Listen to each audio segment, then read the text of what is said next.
My name is Eliana Brooks, and I was 25 the night my parents raised their glasses at my birthday dinner and told me I was no longer their daughter.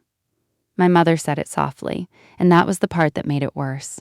She didn't scream. She didn't cry. She didn't even look uncomfortable. She smiled across the white tablecloth and said, "We think it's time everyone accepted the truth. You were never really ours." My father placed a folder beside my plate. Inside were papers removing me from every family document, every future inheritance, every emergency contact form, every place where my name had ever been written beside theirs. I didn't touch it. I didn't cry.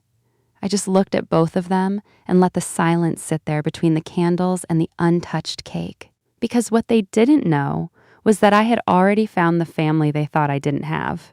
And that night, while my parents were busy disowning me in public, my birth mother, my brother, and my grandmother were sitting 3 tables away.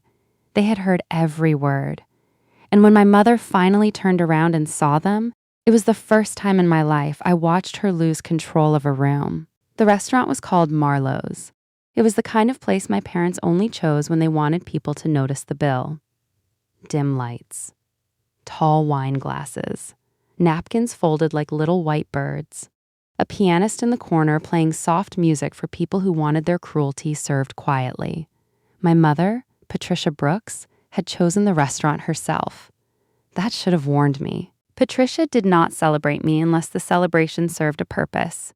Growing up, my birthdays were never really mine. They were small, rushed things. A supermarket cake if she remembered. A card with only my father's name signed because my mother said cards were childish. One photo taken quickly in the kitchen so she could send it to relatives and prove she had done something. My cousin Vanessa, though, had garden parties.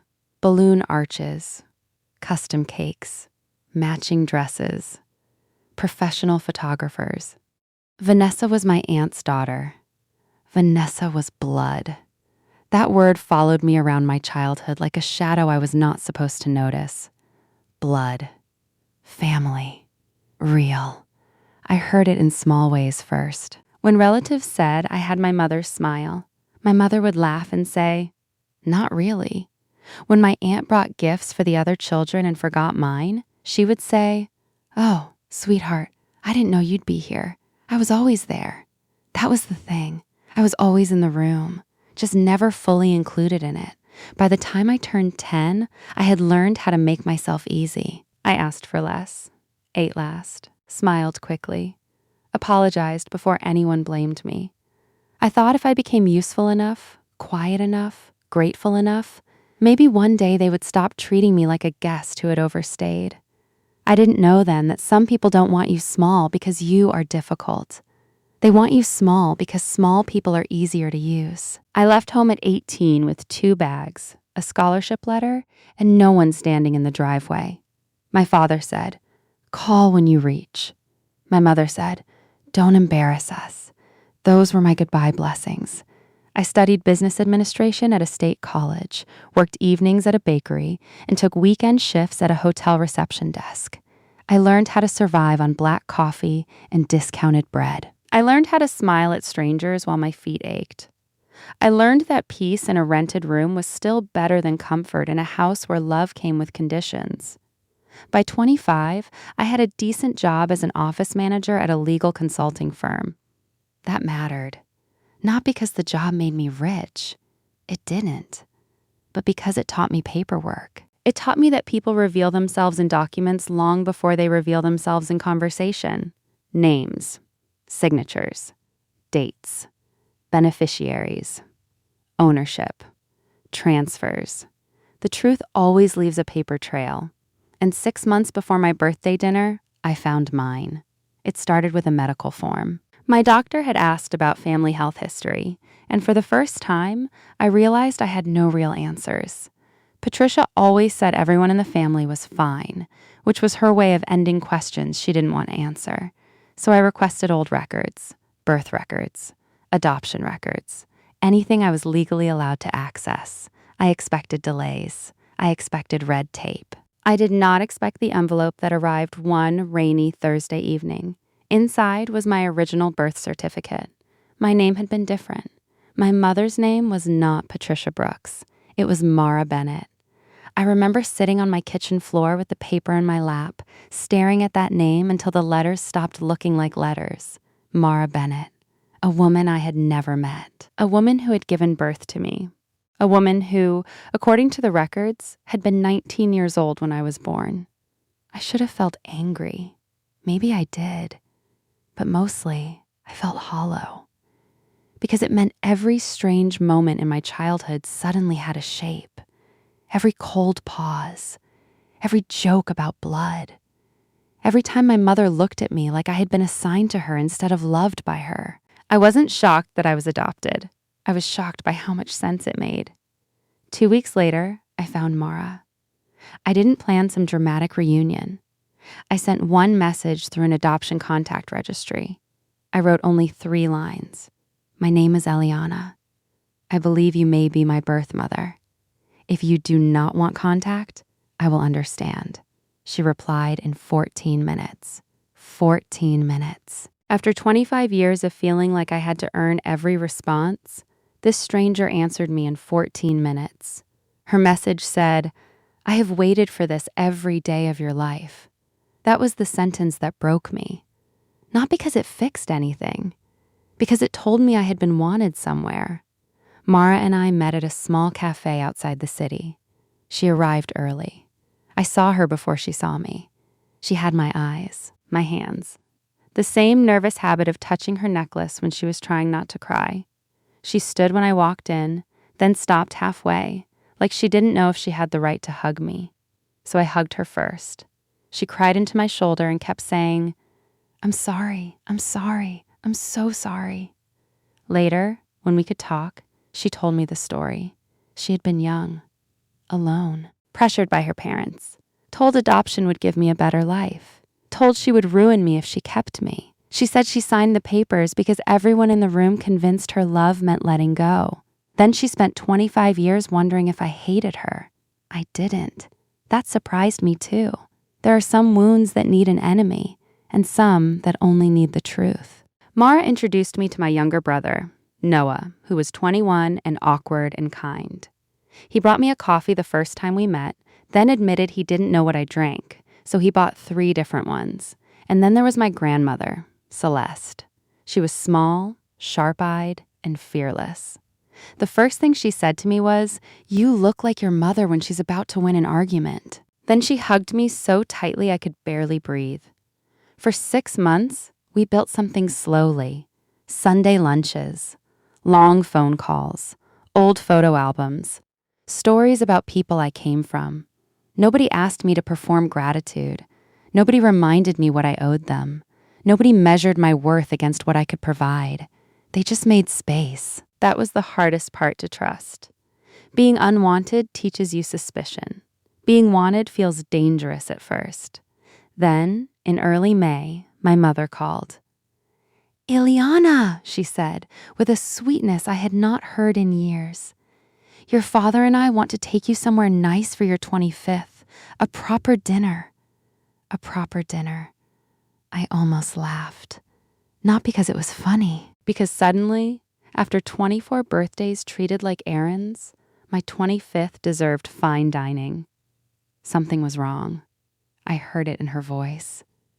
That careful warmth, that polished kindness.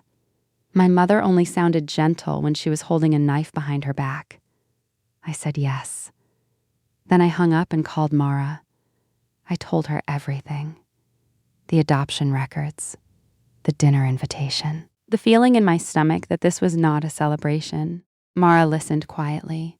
Then she asked, "Do you want us nearby?" I didn't answer right away, because the child in me wanted to say no. The child in me still wanted to protect my parents from embarrassment, still wanted to make their cruelty private, still wanted to be chosen by them at least once. But the woman I had become was tired of being wounded in rooms with no witnesses, tired of leaving family gatherings and wondering if maybe I had imagined the coldness, tired of people hurting me politely and then calling my pain dramatic. So I said, yes. And Mara said, "Then we'll be there." No hesitation, no condition, just there. I called Marlowe's the next morning and booked a second table under my own name. A table for 3. The hostess said the only available spot was 3 tables behind the Brooks reservation. I stared at the phone for a moment. Then I said, "Perfect!" On the night of my birthday, I arrived wearing a navy dress I had bought for myself. Not because anyone told me to look nice, because I wanted to remember the evening clearly. I wanted to remember that I did not arrive broken. My parents were already seated. My father, Richard, stood halfway when I approached, then seemed to change his mind and sat back down. My mother kissed the air beside my cheek. "You look mature," she said. "Not beautiful. Not happy birthday. Mature." I sat down. There was no gift bag beside her chair. No card. No flowers. Just a leather folder next to my father's hand. And a birthday cake on a small side table, still untouched, with 1 candle already placed in the center. 1 candle. I looked at it and almost smiled. Some patterns are so honest they become funny. We ordered dinner. My mother talked about the restaurant. My father talked about traffic. They both avoided saying anything real for almost 20 minutes. Then the appetizers arrived, and my mother placed her napkin carefully in her lap. That was when I knew. She had practiced this. "Eliana," she began, "your father and I have been thinking a lot about the future." I said nothing. "We've done everything we could for you," she continued. "We gave you a home. We raised you. We made sacrifices." My father nodded, eyes fixed on his water glass. "And now that you're 25, she said, we believe it's time for honesty." She reached for my father's folder and opened it. I felt something inside me go very still. "You were adopted," she said. She watched my face closely. She wanted the collapse. I could see it. She wanted tears, questions, panic, some visible proof that her words still had the power to make me small. I gave her none of it. My mother's smile tightened. "You don't seem surprised." "I'm listening," I said. That bothered her. People like my mother do not enjoy calmness unless they are the ones controlling it. My father cleared his throat. "We adopted you when you were a baby," he said. "It was complicated. Your mother and I did a good thing taking you in. A good thing." He said it like I was a box rescued from rain. My mother leaned forward. "But we can't keep pretending anymore. You are not our biological child. And frankly, continuing this illusion doesn't benefit anyone." There it was. Benefit. The word landed softly and still managed to cut. She continued, gaining confidence now. "We have decided to update our family documents. You will no longer be listed as our daughter for inheritance purposes. You will not be included in the will. You will not be treated as next of kin." My father slid the papers toward me. "We wanted to tell you in person," he said. "Cleanly. Cleanly." That word almost made me laugh. There is nothing clean about dressing cruelty in expensive clothes. I looked at the documents. I didn't pick them up. Across the room, behind my mother's shoulder, I saw Noah go completely still. Mara's hand was pressed against her mouth. Grandmother Celeste sat upright, eyes locked on me, her expression fierce and steady. They were there. That was enough. My mother followed my gaze slightly, but she didn't turn. Not yet. She was too busy enjoying what she thought was victory. "You should understand," she said. "This isn't personal." That was when something inside me finally went cold. Because people always say it isn't personal right before they destroy the most personal part of you. "It's practical," she said. "Our assets should stay with real family. Real family." I repeated the words silently, not because they hurt, because I wanted to remember them exactly. My father looked uncomfortable, but not enough to stop her. That had always been his role. Uncomfortable silence. Passive agreement. A man who could recognize wrong from across the table but never had the courage to interrupt it.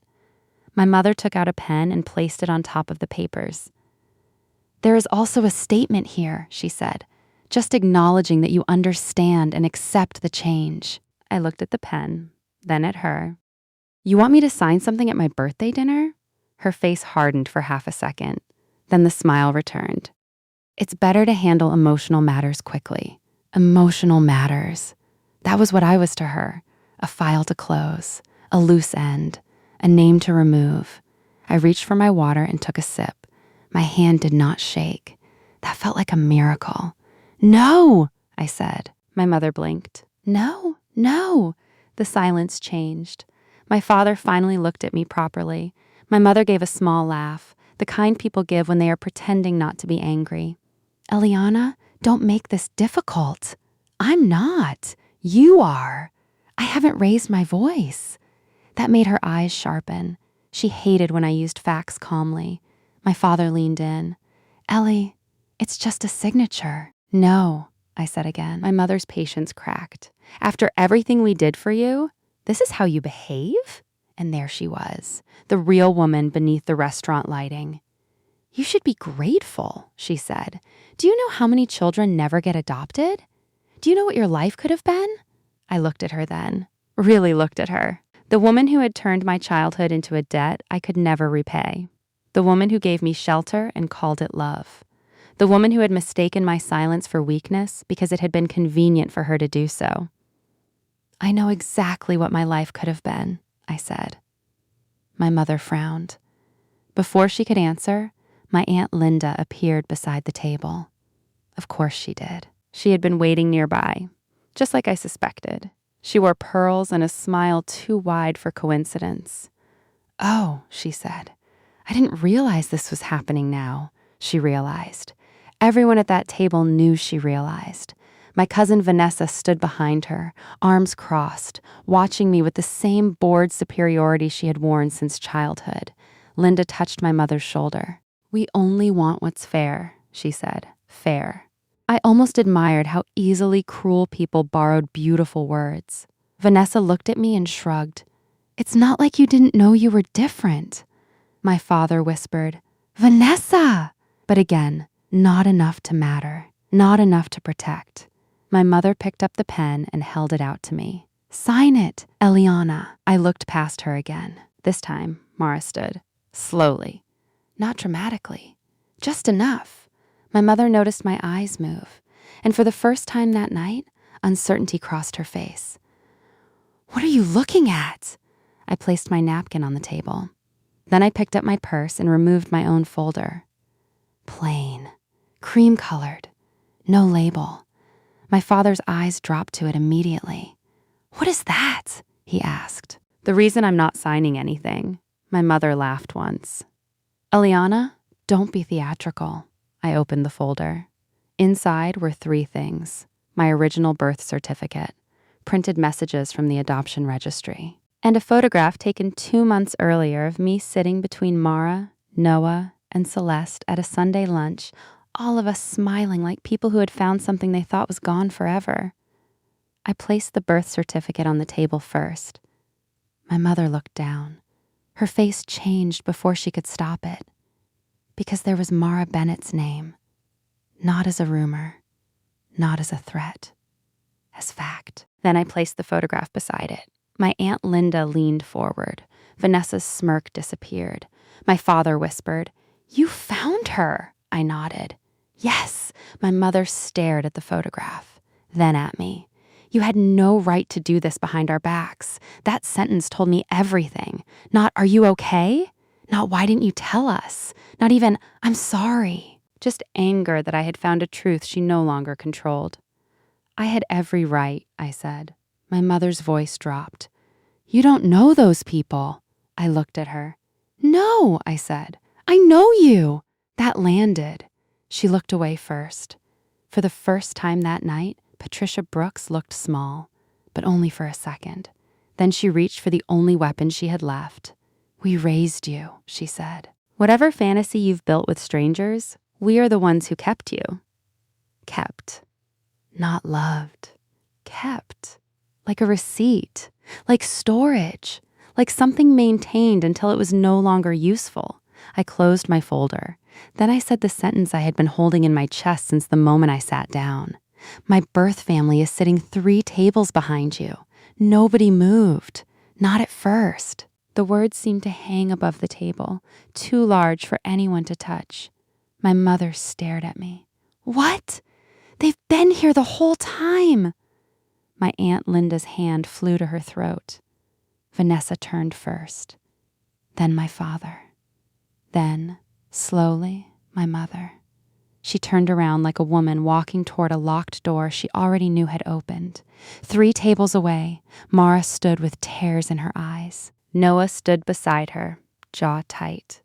Celeste stood last, one hand resting on the back of her chair like she was holding herself back from saying everything the room deserved to hear. My mother looked at Mara, then at the photograph, then back at Mara. She understood. I watched the understanding move across her face. They had heard her call me not real. They had heard her remove me from her family. They had heard her ask me to sign away my place while pretending it was kindness. For 25 years, my mother had controlled the story because every wound happened behind closed doors. But tonight, there were witnesses, and not strangers. Mara did not shout. She did not point. She did not insult my mother. She only looked at me and said, "Come here, sweetheart." 2 words. Come here. Not sign this. Not explain yourself. Not be grateful. Come here. And just like that, the wrong table lost its power. I stood. My mother snapped back around. "Sit down." Her voice was sharp now. The restaurant quieted. A waiter near the bar stopped moving. "Sit down, Eliana," she repeated. "Do not make a scene." I looked around. At the white tablecloth. At the folder.